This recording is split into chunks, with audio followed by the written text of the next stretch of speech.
প্রিয় ছাত্রছাত্রীরা, তোমরা আমাকে দেখছো দ্য ডিজিটাল এডুকেটর ইউটিউব চ্যানেলে। আমি তোমাদের ইংরেজি শিক্ষক শুভঙ্কর স্যার। আর আজকে আমরা চলে এসেছি ক্লাস 11-এর নতুন পাঠ্যক্রমে একটা সুন্দর কবিতা নিয়ে। যে কবিতাটা তোমাদের তো ভালো লাগবেই এবং যে কবিতার একটা বাস্তবিক গুরুত্ব রয়েছে। সাধারণত কবিতা আমরা ভাবি যে কবিতা অলীক কল্পনা বা কবির মন গড়া কিছু ভাবনা ইত্যাদি। তো সেই জায়গার থেকে দাঁড়িয়ে সেই জায়গার থেকে দাঁড়িয়ে দেখা যাচ্ছে যে এই যে কবিতাটা আজকে আমরা পড়ব, সেই কবিতাটা সত্যি অমায়িক, অস্বাভাবিক, দারুণ সুন্দর একটা কবিতা। তা কবিতাটা পড়া শুরু করার আগে তোমাদের দুটো কথা বলে নিতে চাই, যেটা কবিতার যে গ্রাউন্ডটা আছে সেটাকে আরও ক্লিয়ার করবে, বিশেষ করে এই কবিতাটা যেটা আমরা আজকে পড়ব। তোমরা তো টাইটেলটা দেখতেই পাচ্ছ, আমি একটু সরে যাই। The second coming, written by William Butler Yeats, W.B. Yeats এর লেখা একটা অসামান্য কবিতা। এখানে দেখতেই পাচ্ছ পরমপিতার ছবি রয়েছে, অর্থাৎ ভগবান যিশুর ছবি রয়েছে। বুঝতে পারছো, রিলিজিয়াস টার্ম রয়েছে, একটা স্পিরিচুয়ালিটি রয়েছে এই কবিতার মধ্যে, আধ্যাত্মিকতা রয়েছে। বিষয়টা হলো যে বর্তমান পৃথিবীতে দাঁড়িয়ে যদি আমরা খুব ভালো করে দৃষ্টি রাখি, তবে দেখতে পারবো যে বিশ্ব দরবারে একটা বিষয় ভীষণ খুব মাথা চাড়া দিয়ে উঠেছে, সেটা হলো যুদ্ধ। যুদ্ধ এবং যুদ্ধবাজ দেশ, সে যেই দেশেই হোক না কেন, সে যেই দেশেই হোক না কেন, যেই ফ্ল্যাগই হোক না কেন, যে বাউন্ডারি হোক না কেন, সব কিছুকে অতিক্রম করে যুদ্ধ এমন একটা ভয়াবহ রূপ নিয়েছে যা মানব জাতির জীবনে কিন্তু বড় একটা অন্ধকার ঘনিয়ে এনেছে এবং আগামী দিনে আরও আনবে। উন্নতি বা বিকাশের নামে কিছু স্বার্থবাজ মানুষ যুদ্ধ নামক এই হাতিয়ারকে এমনভাবে ব্যবহার করছে যার ফলে গোটা মানব জাতি এবং সভ্যতা এবং আগামী প্রজন্ম একেবারে ধ্বংসের দোরগোড়ায় দাঁড়িয়ে রয়েছে। এই সকল বিষয়গুলো হয়তো আমাদের মতো সাধারণ মানুষ বা ছাত্রছাত্রীদের কাছে খুব একটা আলোকিত বিষয় নয়, কারণ আমরা লেখাপড়ার মাঝে নিজেদেরকে ডুবিয়ে রাখি এবং তার পাশাপাশি পরীক্ষায় ভালো ফল করব সেই বলে আমাদের যে প্র্যাকটিস বা হার্ডওয়ার্ক সেটাকে কন্টিনিউ করি। কিন্তু যে পরিবেশের মধ্যে আমি বড় হয়ে উঠছি, যে বিশ্ব বাতাবরণের মধ্যে বড় হয়ে উঠছি, সেখানে কীরূপ পরিবর্তন হচ্ছে সেইখানে হয়তো আমাদের নজরটা খুব কম, বা হলে পরেও সবার সমান নয়। তো সেই জায়গা থেকে দাঁড়িয়ে বলবো যে আধুনিক প্রজন্ম যারা তোমরা লেখাপড়া করছো, আগামী দিনে যারা তোমরা যে দেশেরই প্রতিনিধি হও না কেন, যেই দেশেরই বাসিন্দা তোমরা হও না কেন, প্রত্যেকটা মানুষের কিন্তু দায়িত্ব শুধু সেই দেশ নয়, তার পারিপার্শ্বিক সমস্ত দেশ অর্থাৎ বিশ্ব দরবারে যারা যারা রয়েছে প্রত্যেকের কল্যাণ বা মঙ্গল কামনা করাই আমাদের প্রথম ব্রত।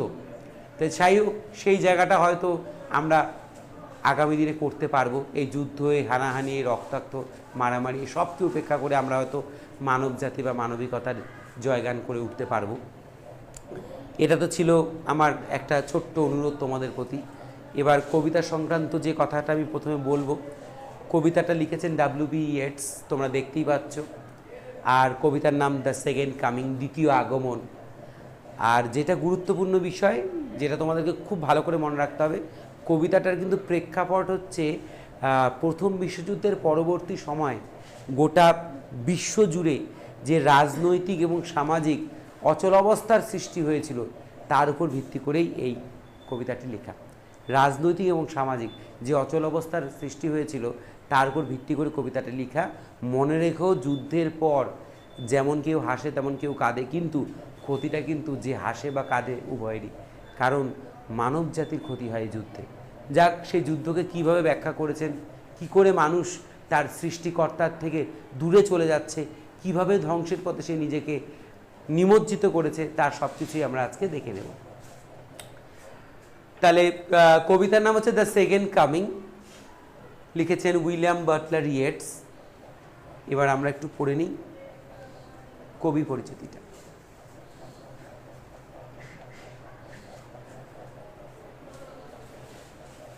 One of the best Irish poets is W B Yeats, William Butler Yeats, একজন খ্যাতনামা আইরিশ পোয়েট, যার কবিতা, যার কাব্য প্রতিভা সত্যি আমাদের পাঠক মহল এবং সমগ্র ইংরেজি সাহিত্যের জগতে একটা উজ্জ্বল জায়গা ধরে রাখে। কি বলা হয়েছে দেখো, 13 জুন 1865 তার জন্ম, 13 জুন 1865 সালে আমাদের এই কবির জন্ম, 28 জানুয়ারি 28 জানুয়ারি 1939 1939 সালে তার পরলোক গমন। ওয়াজ অ্যান আইরিশ পোয়েট, তিনি ছিলেন একজন আইরিশ পোয়েট, ড্রামাটিস্ট অর্থাৎ নাট্যকার, অ্যান্ড রাইটার এবং লেখক, and one of the foremost figures of 20th century literature. এবং 20 শতকের যে সাহিত্য, ইংরেজি সাহিত্য, সেই ইংরেজি সাহিত্যে যারা উজ্জ্বলতম জ্যোতিষ্ক বা প্রথম সারির কাণ্ডারি, তাদের মধ্যে একজন ছিলেন তিনি। He was a driving force behind the Irish literary revival, অর্থাৎ আয়ারল্যান্ডে যে সাহিত্য নিয়ে যে নবজাগরণ বা যেই উদ্ভাবনী মানসিকতার সৃষ্টি হয়েছিল, যে আন্দোলন সৃষ্টি হয়েছিল, সাহিত্যের মধ্যে যে জোয়ার তৈরি হয়েছিল, সেই জোয়ারকে আরও শক্তিশালী করে তুলেছিলেন আমাদের এই কবি। And along with Lady Gregory founded the Abbey Theatre. সাহিত্য জগতের পাশাপাশি সাহিত্যের যে ব্রাঞ্চগুলো আছে, যেগুলো নান্দনিক জায়গা আছে, আমরা যেগুলো বলে থাকি, যেমন থিয়েটার, নাটক ইত্যাদি, যাই বলি না কেন, তেমন করে তিনি লেডি গ্রিগরির সাথে একটা থিয়েটার, একটা চিত্রনাট্য গৃহ স্থাপন করেছিলেন, দ্য অ্যাবে থিয়েটার, যেটা খুব জনপ্রিয়, serving as it's chief during its early years. এবং এই তার দ্বারা প্রতিষ্ঠিত এই থিয়েটার কিন্তু যথেষ্ট সুনাম এবং যে উদ্দেশ্য নিয়ে এটা স্থাপন করা হয়েছিল তা চিরতার্থ করতে পেরেছিল। He was awarded the 1923 Nobel prize in literature. 1923 সালে তিনি নোবেল প্রাইজ দ্বারা সম্মানিত করা হয় তাকে, এবং তার বিভাগ ছিল সাহিত্য। সাহিত্যে তিনি নোবেল লাভ করেন। তাহলে দেখুন কত বড় একজন সাহিত্যিক, কত বড় একজন কবি, হ্যাঁ, যার কাব্য প্রতিভা অসামান্য। তাই এনার কবিতাকে আমরা আজকে পড়ার সুযোগ পেয়েছি, তাহলে আমরা এনার প্রতি সশ্রদ্ধ শ্রদ্ধা অর্পণ করে আমরা কবিতাটা শুরু করব।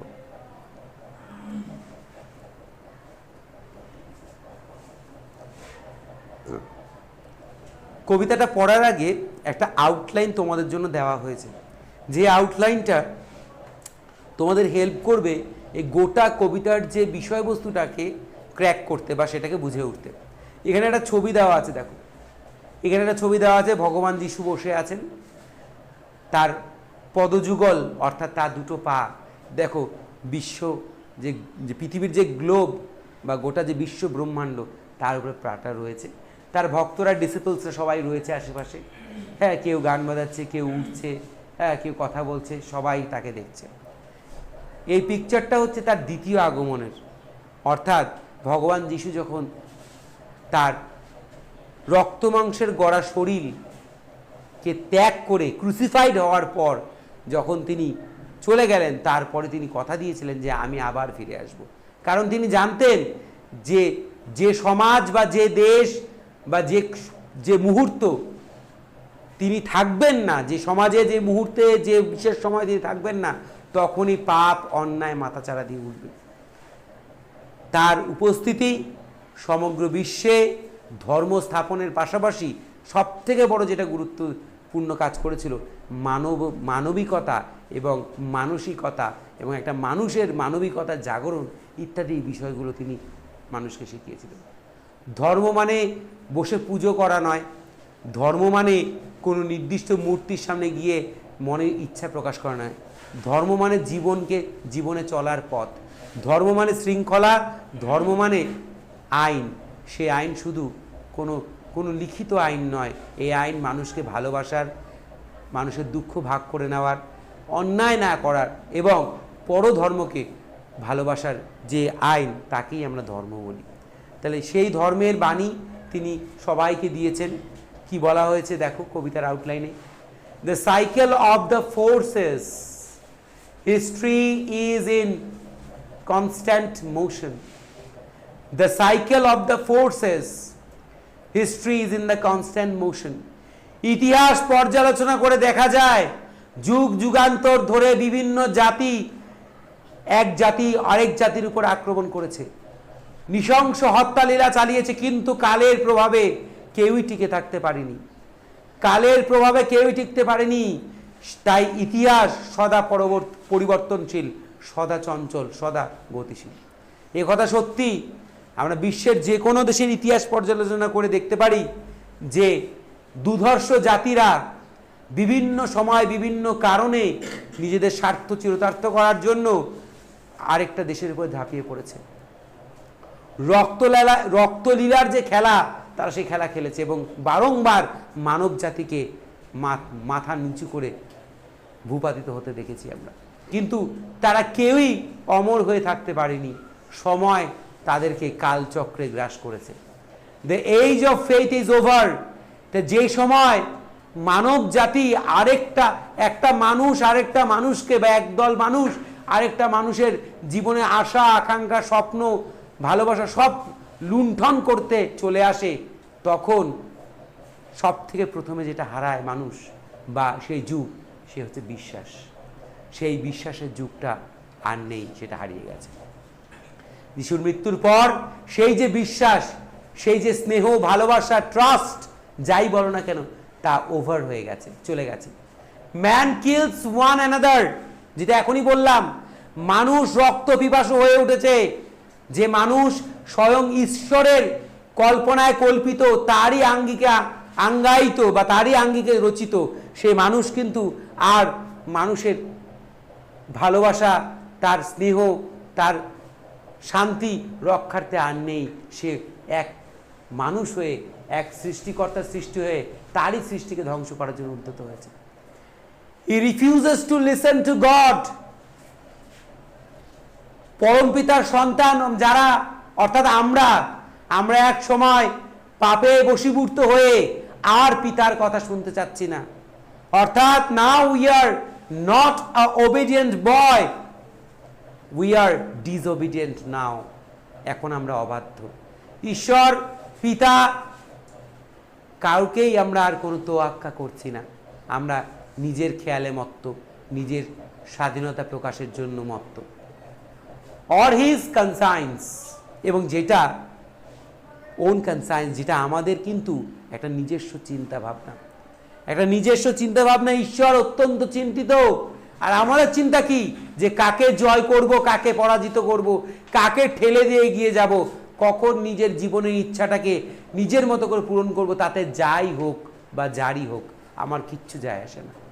এই যে মন মানসিকতা, সেই মন মানসিকতা কিন্তু আমাদের বুকে তৈরি হওয়ার পর আমাদের পিতা, অর্থাৎ পরম পিতা বা ঈশ্বর যাই বলো না কেন, তিনি অত্যন্ত মর্মাহত, তিনি অত্যন্ত আশ্চর্যচকিত, ভাবছেন যে কি করে আমার তৈরি এই মানব কুল বা এই মানব জাতি এতটা নিষ্ঠুর হতে পারে।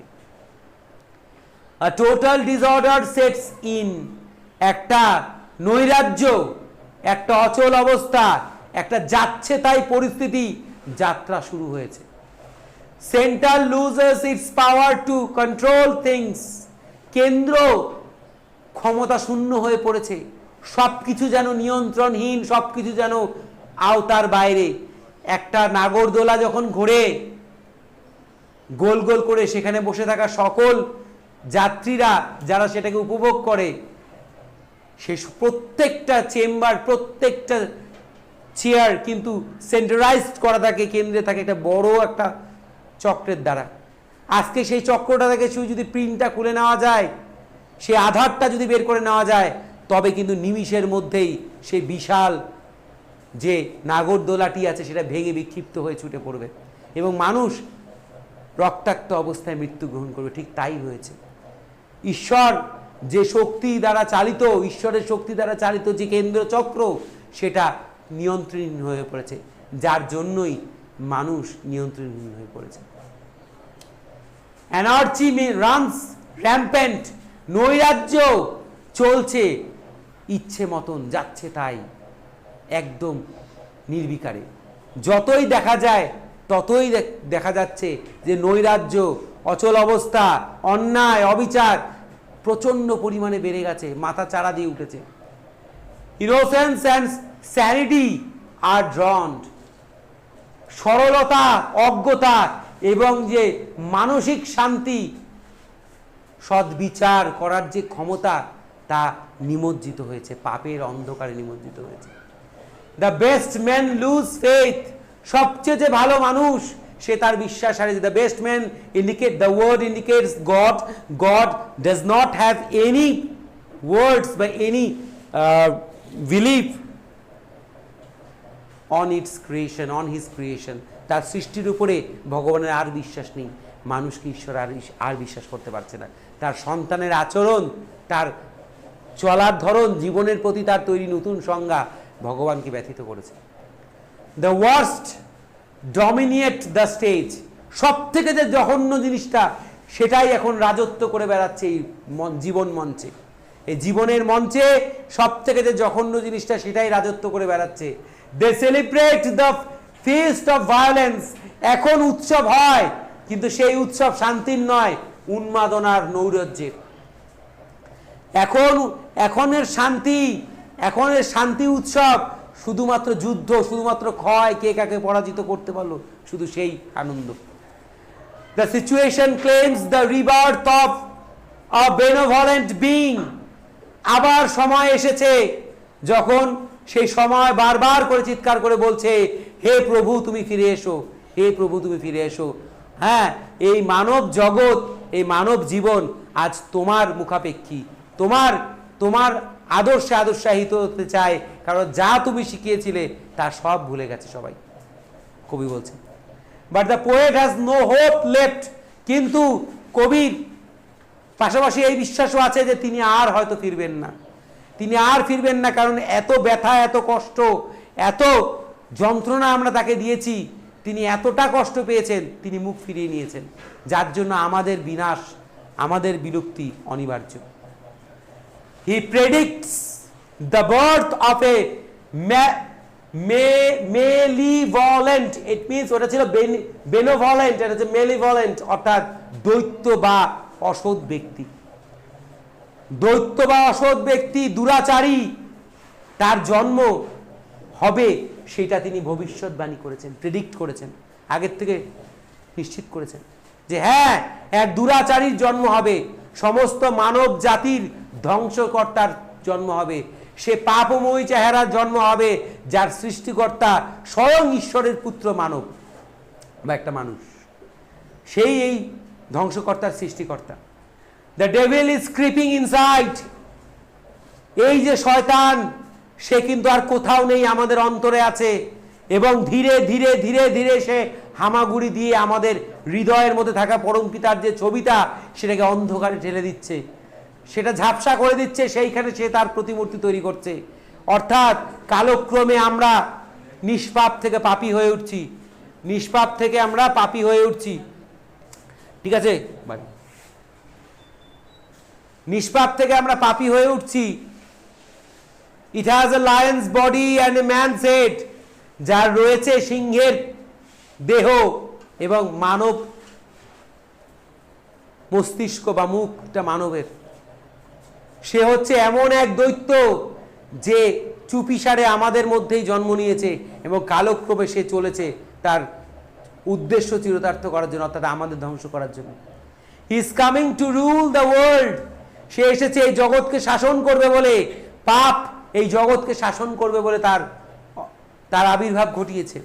Humanity is powerless. মানবিকতা শক্তিহীন হয়ে পড়েছে। টু প্রিভেন্ট হিম, তাকে ঠেকাতে পারবে না, কোনো মতেই তাকে রুখতে পারবে না, কারণ আমরা far away from our father, far away from the Jesus, and we do not know what we actually did to our father. আমরা জানি না যে আমরা আমাদের পিতার সাথে কি করেছি। আমরা বুঝতে পারছি না যে উন্নতি, যে বিকাশ, যে মত্ততায় আমরা মত্ত হয়েছি, সে মত্ততার কিছুই না, সেটা আমাদের পতনের কারণ। আমরা নিজেদেরকে ঠিক রেখে ভাবছি আরেকজনের রক্তপাত হচ্ছে, সে মৃত্যুবরণ করছে। আসলে না, প্রকারান্তরে ভেবে দেখলে দেখা যাচ্ছে যে এক মানুষ আরেক মানুষের রক্ত নিরঞ্জন করছে, বিসর্জন দিচ্ছে। and utter gloom will envelop the world. বলতে গেলে একটা অন্ধকার বিষণ্ণতা ঘিরে ধরছে এই পৃথিবীকে, যেটা অচিরেই গ্রাস করবে সমস্ত বিশ্ব ব্রহ্মাণ্ডকে। এটা হচ্ছে কবিতার আউটলাইন। কবিতাটা কিন্তু খুব সিগনিফিক্যান্ট একটা কবিতা, খুব তাৎপর্যপূর্ণ কবিতা, খুব ইটার্নাল মিনিং রয়েছে এর মধ্যে, স্বর্গীয় ভাবনা রয়েছে, স্পিরিচুয়ালিটি রয়েছে। On the other hand there is an existence of a devil power, হ্যাঁ, ডেভেলপড বাই হিউম্যান বিং, সেটাও রয়েছে। এবার আমরা কবিতাটা পড়ি।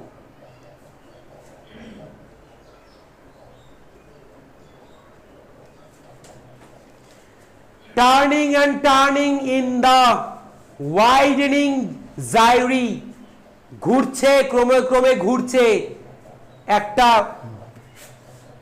ঘুরন্ত বাতাস, একটা অন্ধকার যেটা ক্রমে ক্রমে বৃত্তাকারে ঘুরছে। Gyre means circle, round circle.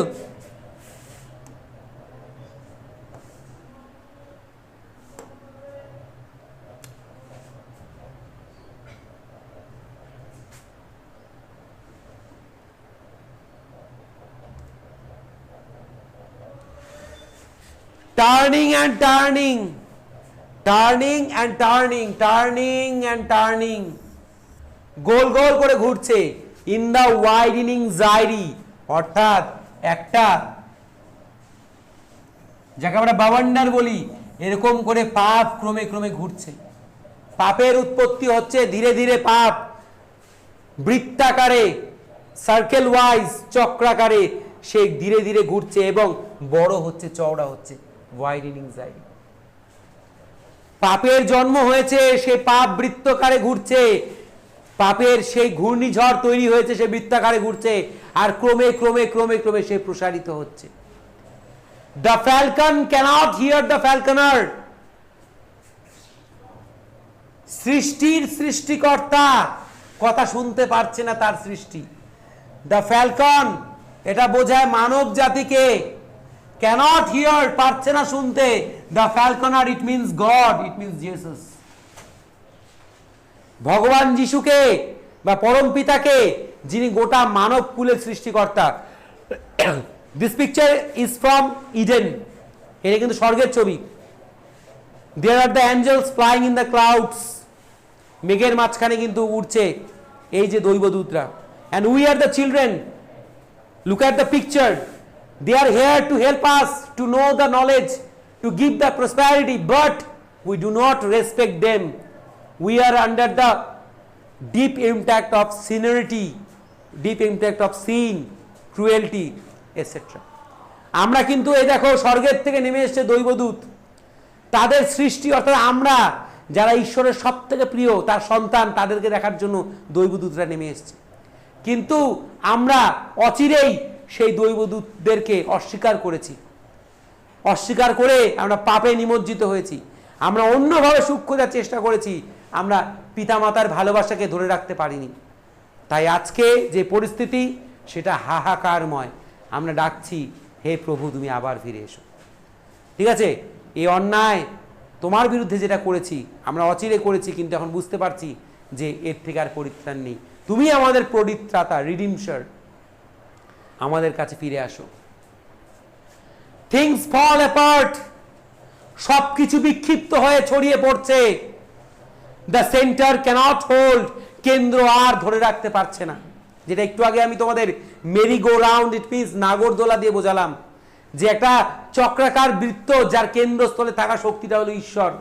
সেই শক্তি কুলসিত হয়েছে, মানুষ তাকে লাঞ্ছনা দিয়েছে, কষ্ট দিয়েছে, যার জন্যই সে নিয়ন্ত্রণ হারিয়েছে। যখন সৃষ্টিকর্তার শব্দ তার সৃষ্টি শুনতে পারে না, তখন সবকিছুই বিক্ষিপ্ত হয়ে পড়ে, সবকিছুই নিয়ন্ত্রণহীন হয়ে পড়ে। মেরি এনার্জি, শুধুমাত্র নৈরাজ্য। মেরি মিন্স কথা অর্থ হচ্ছে only, only energy is loosed upon the world, শুধু যেটা ছড়িয়ে পড়েছে, যেটা কায়েম হয়েছে সেটা হচ্ছে নৈরাজ্য। It means scene.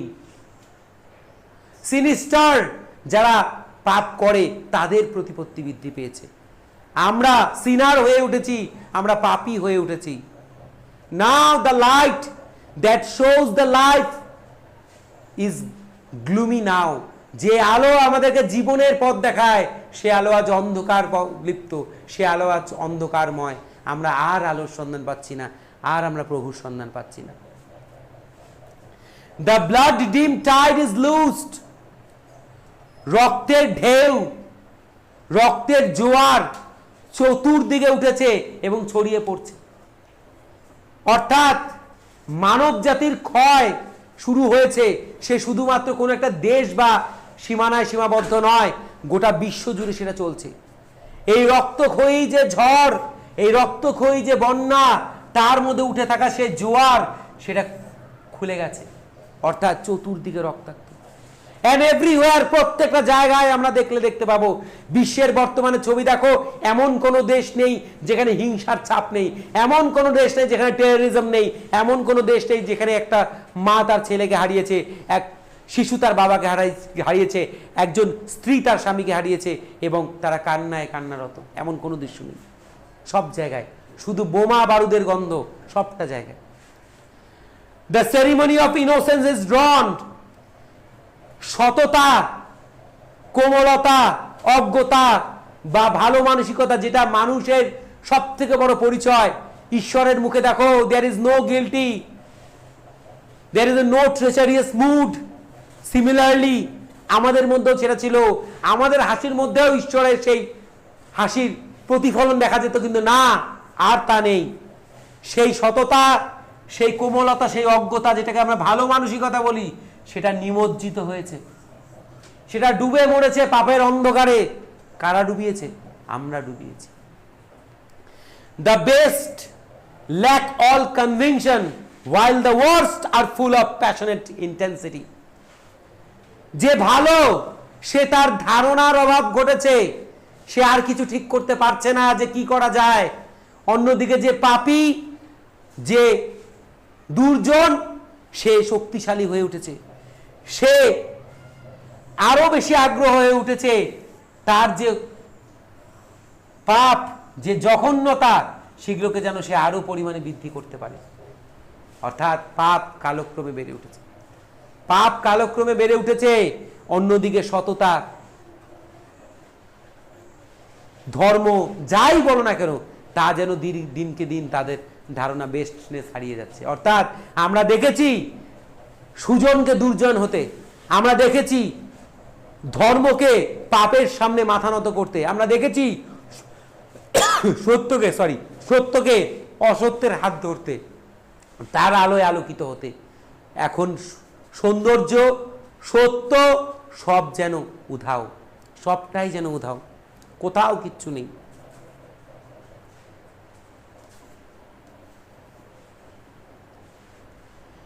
Surely some revelation is at hand. এই কথা ঠিক যে কোনো কিছু একটা ঘটবে এই মহেন্দ্র ক্ষণে, এই সময় কোনো কিছু একটা ঘটবে, যার প্রমাণ, যার প্রকাশ আমরা বুঝতে পারছি। সেই রিভেলশন, অর্থাৎ দ্য সিক্রেট ওয়ান, যে জিনিসটা, যে গোপনীয়তা, যে জিনিসটা আস্তে আস্তে গড়ে উঠছে, তা কিন্তু একদিন আমাদের হাতের কাছে এসে পৌঁছাবে। অর্থাৎ ধ্বংসরূপী যে জন্তু বা যে পাপ সৃষ্টি হয়েছে, তার প্রকাশ কিন্তু ঘটবেই। Surely the second coming is at hand. তার পাশাপাশি যে যখন আমরা বুঝেছি যে মহেন্দ্রক্ষণ চলে এসছে, পাপ প্রচন্ড পরিমাণে শক্তিশালী, সেই সময় কিন্তু আমি এটা নিশ্চিত, কবি বলছে নিশ্চিত, surely the poet is damn confident about the second coming of Jesus Christ. Jesus will come to give us the way of life far away from sin, and he will establish peace in our life. তিনি আবার ফিরে আসবেন, আবার পথ দেখাবেন, আবার জীবনে শান্তি ফিরিয়ে আনবেন। এটা আমার বিশ্বাস যে দ্বিতীয় আগমন তার আবার ঘটবে। দ্য সেকেন্ড কামিং বলে বিস্ময় করেছেন, বাট কই সেই আগমন? সে আগমন কোথায়? তারপরেই তিনি এক্সক্লামেশন দিয়েছেন, it means there is a doubt. ঈশ্বর আসবেন তার বিশ্বাস ছিল, কিন্তু কি করে আসবে? কারণ তাকে আসতে গেলে তিনি তো সশরীরে এসেছিলেন, যাকে আমরা নিষ্ঠুর নির্মম ভাবে হত্যা করেছি। আমরাই করেছি। সে আমি না করি, মানব জাতি করেছে, তারই সন্তান তাকে হত্যা করেছে। যিশুকে যখন হত্যা করা হয়, the scene is very pathetic, very mournful scene. যখন যিশুকে হত্যা করা হচ্ছে, যিশু পরম পিতার উদ্দেশ্যে বলছে, হে প্রভু, তুমি এদের ক্ষমা করো, এরা নির্দোষ, এরা অজ্ঞানী, এরা জানে না এরা কি করছে। তাই তো যিশু এই উদ্দেশ্যেই বলেন। আজকে যেখানে আমরা একটা প্রতি উত্তর কেউ করলে তার প্রতি উত্তর আমরা দেই, একটা হাত উঠলে 10টা হাত উঠে যায়, সেখানে একটা লোককে যখন নির্মমভাবে তার সারা শরীরের মধ্যে পেরেক গুজে তাকে মারা হলো, সে শুধু ঈশ্বরের কাছে একটাই প্রার্থনা করলেন যে এদেরকে সৎ বুদ্ধি দাও, এদেরকে সৎ চিন্তা দাও। আর সেই ঈশ্বর যে নিজের সন্তানকে পৃথিবীতে পাঠিয়েছিল মানব জাতির উন্নয়ন করতে, মানব জাতির কল্যাণ করতে, সেই ঈশ্বর তখন দেখে দেখে বসে বসে কাঁদছে আর দেখছে যে হায় কি পরিণতি। আমার সন্তান তোমরাও, আমার সন্তান যিশুও, আমার সন্তান আমার সন্তানের প্রাণ নিচ্ছে, আর আমি পিতা হয়ে তা দেখছি। এই হলো পরিণতি। তাই এই আগমন নিয়ে তিনি অনিশ্চিত, সে আসবে কিনা কবি এখন দোলা চলে, কবি এখন গভীর অন্ধকারে। Hardly are those words out, খুব কম সময় সেই কথাগুলো বেরিয়ে আসে যে যিশু আবার ফিরে আসবেন। কারণ কি, সবার মুখে এখন স্বার্থের কথা, ঈশ্বরের কথা আর কেউ বলে না, তার আগমন আর কেউ চায় না।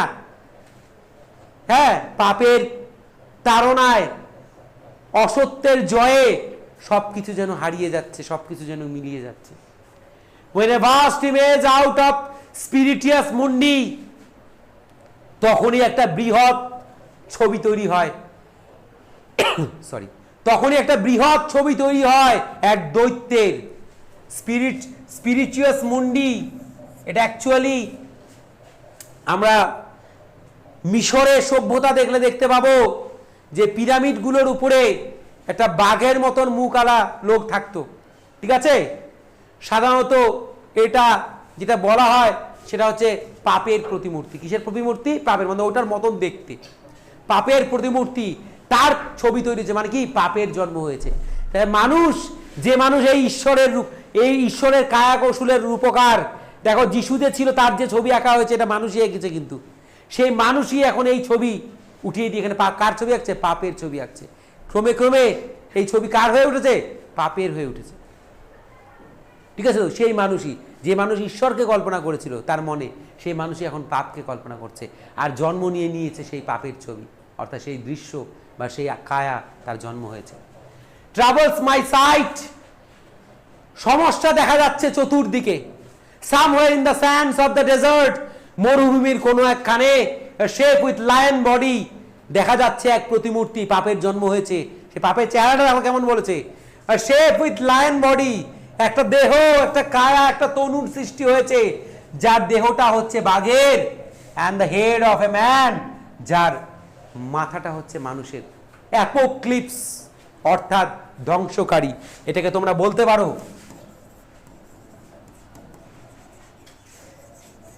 ডেস্ট্রয়ার, অর্থাৎ ধ্বংসকারী। ধ্বংসকারীর জন্ম হয়ে গেছে, তার রূপের বর্ণনা তোমরা পেলে। গেজ ব্ল্যাঙ্ক, সে নিরঙ্কুশ ভাবে তাকিয়ে রয়েছে, তার দৃষ্টির মধ্যে কোনো মায়া নেই, কোনো মমতা নেই। অ্যান্ড পিটিলেস অ্যাজ দ্য সান, সূর্য যখন প্রখর তাপে কিরণ দেয়, তার উত্তাপ যখন পৃথিবীর সব কিছুকে পুড়িয়ে ছারখার করে দেয়, সেই রকম একটা উজ্জ্বলতা নিয়ে, সেই রকম একটা শূন্য দৃষ্টি নিয়ে সে ক্রমে ক্রমে তাকিয়ে রয়েছে। কার দিকে? গোটা মানব জাতির দিকে। কারণ কি, সে এসেছে গ্রাস করতে। সে এসেছে কি করতে? গ্রাস করতে। তাকে যারা পুজো করছে, যারা মনে করছে তা সেই পারবে সুখ দিতে, সেই পারবে আনন্দ দিতে, সেই পাপের প্রতিমূর্তি, আসলে সেই পাপের প্রতিমূর্তি তাদেরকে একটুকু বুঝতে দিচ্ছে না যে প্রকারান্তরে তারা তাদেরই ধ্বংস চাইছে, তাই না? তাদেরই ধ্বংস চাইছে। কারণ একটা বন্দুকের গুলি, একটা যখন পরমাণু বোমা ফুটে উঠে, তখন হাজার হাজার প্রাণ যায়। সেই প্রাণ যাওয়ার মধ্যে দিয়ে কে মরে? পাপ মরে কি না? মরে মানব জাতি। তাহলে পাপই সেই মৃত্যুর কাণ্ডারি, সৃষ্টিকর্তা। is moving its slow thighs while all about it, সে তার পদযুগল, অর্থাৎ পাপের যে সে পা, সেটা ধীরে ধীরে অগ্রসর হচ্ছে, যাচ্ছে। Real shadows of the indignant desert birds. দেখতে পাচ্ছি যে অনেক মরুভূমির উপরে থাকা পাখি তারা গোল গোল করে ঘুরছে, গোল গোল করে ঘুরছে, একটা শ্যাডো তৈরি হয়েছে। আসলে কি এগুলা? পাপের ছায়া। কিসের ছায়া? পাপের ছায়া ছিল, ঘুরে বেড়াচ্ছে মরুভূমির উপরে। মানুষের জীবনটাকে মরুভূমির সাথে তুলনা করা হয়েছে। এখানে আর সবুজ নেই। আর কি নেই? সবুজ নেই, তা বালুকাময়। আর বালু কি? বালুতে প্রাণ আছে না। এক ফোঁটা জলের জন্য যেমন করে মরুভূমিতে মানুষ কাঁদছে, পাপ তেমন করে মানুষকে তিলে তিলে মারছে। হ্যাঁ, জীবনের স্বাদ, জীবনের প্রতি ভালোবাসা, স্নেহ, যেটা জলের প্রতিরূপ যদি ধরে নেই, তাহলে সেই জল আজ শূন্য। আজকে শুধু ভাগার, শুধু ভাগার, শুধু ভাগার। The darkness drops again, অন্ধকার আবার নেমে এসেছে। But now I know, কিন্তু আমি জানি, that 20 centuries of stony sleep, মধ্যযুগের সেই নিদ্রা, were waxed, কম্পিত হয়ে উঠেছে to nightmare, এক ভীষণ দুঃস্বপ্নের দ্বারা। by a rocking cradle, সে যেন একটা দোদুল্যমান দোলনায় দুলছে। and what rough beast, কি নিষ্ঠুর সেই দৈত্য। it's hour come round at last, যার মুহূর্ত, যার ঘন্টা, যার আগমনের শব্দ ধ্বনিত হয়ে উঠেছে শেষমেশ। slouches towards Bethlehem to be born, সেই ধীরে ধীরে এগিয়ে যাচ্ছে বেথলেহেমের দিকে, সেখানে জন্ম নেবে। কারণ আমরা জানি বেথলেহেমে কার জন্ম হয়েছিল? যিশুর জন্ম হয়েছিল। তাই ক্রমে ক্রমে সেই মরুভূমির থেকে উৎপন্ন হয়ে সে কোথায় যাচ্ছে? যেখানে পুণ্যের অস্তিত্ব ছিল তাকে গ্রাস করতে যাচ্ছে। অর্থাৎ যেখানে ঈশ্বর অবতরণ করেছিলেন তার জায়গাটাকে সে নষ্ট করবে আগে, তারপর গোটা বিশ্ব একে একে তার হাতে চলে আসবে। আর সেটাই হচ্ছে, সেটাই হচ্ছে। এই ছিল কবিতার আক্ষরিক অর্থ। ইন্টারনাল যেটা মিনিং আছে সেটা তো তোমাদেরকে আমি বললামই। কবিতাটি অসম্ভব গুরুত্বপূর্ণ এবং খুব অডিয়েবল কবিতা একটা। এই কবিতাটা পড়ে কিন্তু আমরা অনেক কিছু শিখতে পারি। কবিতার থেকে যদি আমরা পয়েন্টস করে নিই, what are the main points বা which will be the main points যদি বলি, তাহলে একটা পয়েন্ট কিন্তু প্রথমত যেটা আসবে, there is a clear picture of human destruction caused by human being. God tries to protect us, but we do not want his help. War, rivalries are the part of our life now, and now we are on the way of our destruction. এগুলো হচ্ছে point, যেগুলো কবিতার main points হিসেবে আছে। যে আমরা ঈশ্বরকে আর চাই না, আমরা ধ্বংসকে চাই। উন্নতির নামে, প্রতিযোগিতার নামে, ঈর্ষার নামে যেটা করছি সেটা ধ্বংস। ঈশ্বর আমাদেরকে বারংবার এসে দেখিয়েছেন পথ, যে দেখো এটা অন্যায়, এটা ভুল, কিন্তু আর আমরা তার কথা শুনছি না। আমরা পাপে বশীভূত, আমরা পাপের যে কায়া তার সৃষ্টি করেছি। তাকে মনে করছি আমাদের সুখদাতা, তাকে মনে করছি আমাদের পরিত্রাণদাতা। আসলে তা না, সে হচ্ছে গোটা মানব জাতির ধ্বংসকর্তা। পিতা কাছে হাত জোরে, করজোরে আমরা বলছি যে পিতা তুমি ফিরে এসো, আমাদেরকে বাঁচাও। হ্যাঁ, কিন্তু আমরা যথেষ্ট সন্দেহে রয়েছি, কারণ যে অন্যায়, যে পাপ বেড়েছে, যে প্রতিকূলতা তৈরি হয়েছে, তার মধ্যে পিতা আসবেন কিনা। ঠিক আছে, এই বলেই কবিতাটা আমাদের শেষ হচ্ছে। তো যাই হোক, কবিতাটা তোমাদের কেমন লাগলো? Definitely I want a review, fair review in the comment box after uploading the video. আর তোমরা যারা আমাদেরকে দেখছো, আমাদের এই চ্যানেলের প্রতি তোমাদের যাদের ভালোবাসা রয়েছে, তাদের কাছে আমার অত্যন্ত